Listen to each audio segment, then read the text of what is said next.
राजस्थान के मुख्यमंत्री भजनलाल शर्मा को बदलने की चर्चा अब जोरों पर है। देश के जाने माने और वरिष्ठ पत्रकार रवीश कुमार की खबरों की माने तो आरएसएस से राजस्थान के अंदर नेतृत्व परिवर्तन करने के संकेत मिल चुके हैं और मुख्यमंत्री बदलने को लेकर बीजेपी के अंदर मंथन जोरों पर है। किससे मौका मिल सकता है और क्या अंदर की खबर है, विस्तार से बातचीत करेंगे, क्योंकि पहले भी कई राज्यों में बीजेपी ने मुख्यमंत्री बदल दिए हैं। तो अगर ऐसा होगा तो ये आश्चर्य की बात नहीं है। लेकिन उसके अलावा सचिन पायलट का गढ़ टोंक, जहां से वो विधायक हैं, उसी सचिन पायलट के गढ़ के अंदर बजरी माफियाओं का इतना खतरनाक आतंक है कि वो ट्रैक्टर से एक युवक को कुचल देते हैं, जिसकी मौके पर मौत हो जाती है। पप्पू गुर्जर। अब इसी को लेकर ग्रामीणों में गुस्सा व्याप्त था और ग्रामीणों ने पुलिस को दौड़ा दौड़ा कर पीटा है। क्या कुछ पूरा मामला था, विस्तार से इस खबर पर बातचीत करेंगे। लेकिन उसके अलावा हनुमान बेनीवाल जो सब इंस्पेक्टर भर्ती को लेकर लगातार संघर्ष कर रहे हैं। पहले हनुमान बेनीवाल के नागौर स्थित आवास का बिजली का बकाया बिल जो है उसकी वजह से उनका कनेक्शन काट दिया जाता है। तो अब जयपुर के अंदर जो जालूपुरा आवास है, जिस पर वो रहते भी हैं और कार्यालय चलाते हैं, उसी जगह पर जो है वो पुलिस ने नोटिस सस्पा किया है और हनुमान बेनीवाल से ये आवास खाली करने के लिए बोला गया है। बड़ी खबर है और बड़ा झटका इसको लेकर हनुमान बेनीवाल को मिला है। क्या कुछ होने वाला है, विस्तार से इन खबरों पर आज राजस्थान डायरी के अंदर चर्चा करेंगे। नमस्कार, आप देख रहे हैं लोकमत हिंदी और मैं हूं आपके साथ महेंद्र मासूटा।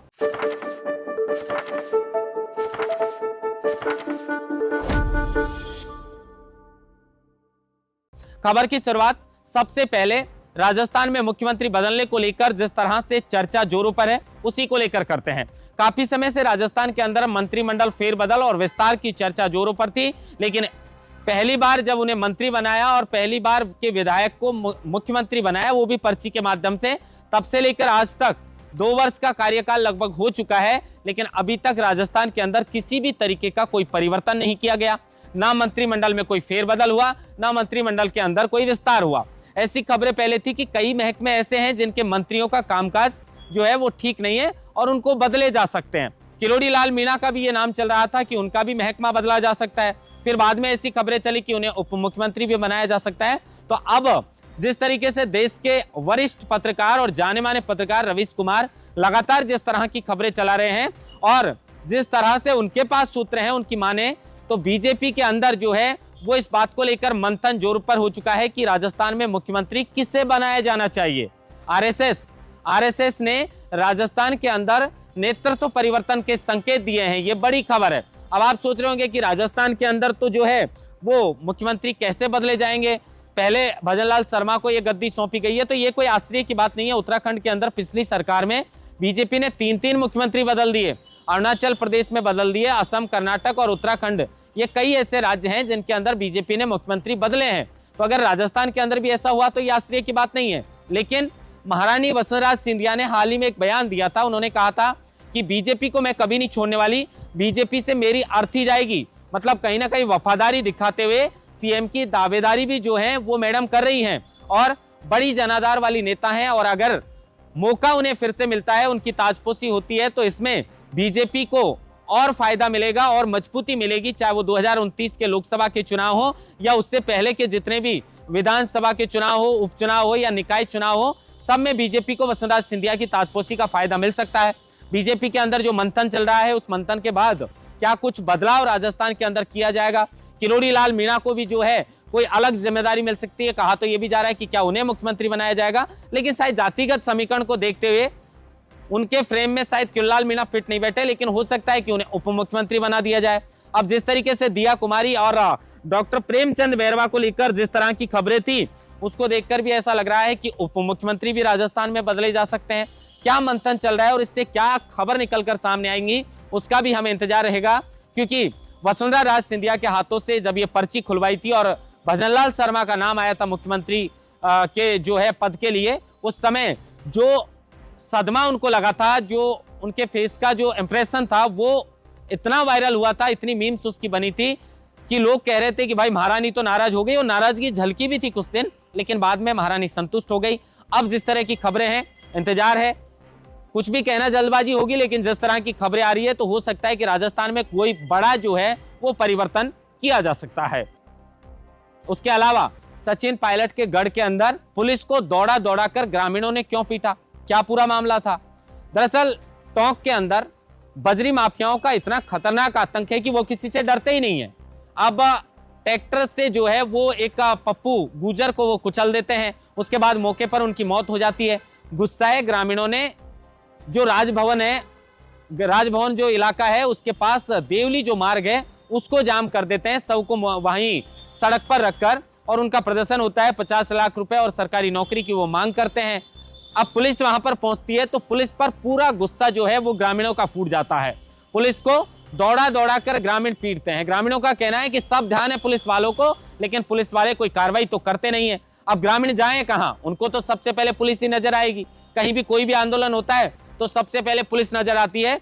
टोंक के अंदर भी यही हुआ कि पुलिस को दौड़ा दौड़ा कर जो है वो ग्रामीणों ने पीटा। ग्रामीणों के अंदर रोष व्याप्त है और इसी को लेकर सचिन पायलट का गढ़ है, टोंक से वो विधायक हैं, इसी को लेकर सचिन पायलट ने एक ट्वीट किया। सचिन पायलट जो है ये टोंक की घटना को लेकर लिखते हैं कि टोंक जिले में देवली विधानसभा क्षेत्र के राजमहल क्षेत्र में बजरी से भरे ट्रैक्टर ट्रॉली के द्वारा कुचलकर एक युवक की मौके पर ही दर्दनाक मृत्यु होने पर इलाके में गहरा रोष व्याप्त है। भाजपा सरकार की निरंकुशता और प्रशासनिक लापरवाही के चलते प्रदेश की सड़कों पर बजरी माफिया बेखौफ होकर दबंगई पर उतर आए हैं और कानून व्यवस्था को चुनौती दे रहे हैं। सरकार और प्रशासन को इस गंभीर समस्या पर सख्ती बरतते हुए बजरी माफिया पर सख्त कार्रवाई करनी चाहिए और अवैध खनन को रोकने के प्रभावी कदम भी उठाने चाहिए। मैं पीड़ित परिवार के प्रति गहरी संवेदना प्रकट करता हूं। सरकार से मांग करता हूं कि परिवार की मांगों को गंभीरता से लेते हुए उनका शीघ्र जो है कहीं समाधान करे, यानी उन्हें न्याय दिलाना चाहिए। ये सचिन पायलट ने ट्वीट किया है, पायलट का कहना है। अब पायलट भी ये जानते हैं कि राजस्थान के अंदर किस तरीके से बजरी माफियाओं ने जो है वो आतंक मचा रखा है, किसी से डरते ही नहीं है। कालवाड़ के अंदर बजरी माफिया आरटीओ की गाड़ी को ही जो है वो टक्कर मार देते हैं, उसे क्षतिग्रस्त कर देते हैं। अब बताइए, आप पुलिस की गाड़ियों के टक्कर मार रहे हैं, लोगों को कुचल रहे हैं। ये एक घटना नहीं है, बहुत बार ऐसा हुआ है, कई जगह से ये खबरें रोज आती हैं। डॉक्टर किरोड़लाल मीणा ने भी इस मुद्दे को उठाया था कि राजस्थान में बजरी माफिया लगातार पनप रहे हैं और इनका समाधान करना पड़ेगा। लेकिन अब जिसके घर का चिराग बुझा है दर्द उसको है साहब। अब क्या सरकार इस पर संज्ञान लेती है, क्या इन पर अंकुश लगाने का काम करती है जो बेखौफ बजरी माफिया हैं, इस बात का भी इंतजार रहेगा। लेकिन उसके अलावा आरएलपी सुप्रीमो हनुमान बेनीवाल काफी समय से शहीद स्मारक पर सब इंस्पेक्टर भर्ती को लेकर झंडा गाड़ रखे हैं। उनका कहना है कि राजस्थान में भर्ती को तो जो है वो रद्द करनी पड़ेगी, लेकिन हनुमान बेनीवाल को बड़ा झटका मिला है। बड़ा झटका इसलिए क्योंकि पहले नागौर स्थित आवास का कनेक्शन उनका बिजली का जो है वो काट दिया जाता है, क्योंकि बकाया उनका बिल था, और इसी को लेकर हनुमान बेनीवाल के घर का कनेक्शन काटा जाता है। तो फिर जयपुर के जालूपुरा स्थित उनका जो विधायक कोटे से उन्हें आवास मिला था, उस आवास के ऊपर पुलिस ने जो है वो नोटिस चस्पा किया है और हनुमान बेनीवाल से इस आवास को खाली करने के लिए बोला गया है।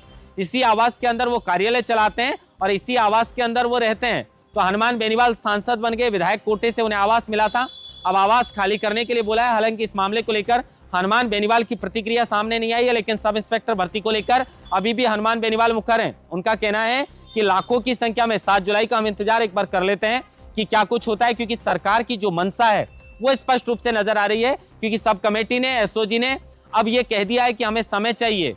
एसओजी समय मांग रही है पृथक्करण करने के लिए कि कौन ईमानदार है, कौन बेईमानी से लगा है। लेकिन कोई गलती से एक भी अगर बेईमान बच गया तो जिंदगी भर जनता का खून पीने का काम करेगा।